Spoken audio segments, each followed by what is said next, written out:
Hey everyone, Chip Jumpscare here. Today I want to talk about Five Nights at Freddy's The Silver Eye by Scott Cawthon and Kira Brett Wesley. Charlie is the daughter of the owner of Freddy Fazbear Pizza. His dad also has a hobby of making these animatronics. She went back to her hometown and with her friend visited the closed pizzeria again, finding that the place has changed into a scene of murders and the animatronics left in the place might be the culprit. It is genuinely and honestly one of the most boring books I've ever read.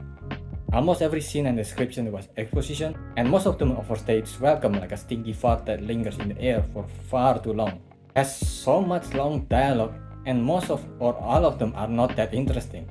It's either exposition with way too much info dump about the characters, or mundane dialogues that are mostly at the level of "Hey, how are you? Fine, and how are you? Good, and what do you want to eat? I don't know, maybe a pizza. Why not a burger? Because I'm feeling like a pizza kind of day.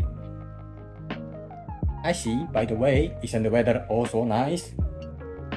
And these dialogues went on for so many pages. Then after a conversation is over, it's usually followed immediately by another of the same kind of dialogue. I was subjected to this dialogue for most of the book for hundreds of pages, that by the time something happened to the characters and they are in danger, I want to cheer for the murderer to get them and get this over with.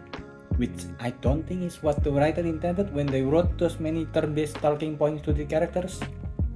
It even have a few of nostalgia bait that is written mostly to make you point out, he said the thing. I'm fine with the character writing lacking depth and complexity since this is a young adult horror novel. And I'm also mostly okay with the amount of plot holes since the story is basically a B-grade horror movies where every single human beings are the dumbest they can be. My main issue with the book is the pacing. As I mentioned previously, every scene seems to linger for far too long. The book is 389 pages and I don't think the story have nowhere close to those number of pages even with how big the fonts in this novel is. It is too boring for the first book that become a series. I'm not sure there are a lot of people who read this first book and then go on to buy and read the second book. It doesn't help that I read a few really well written books before I read this book. I really can recommend this book even if you're a fan of the game.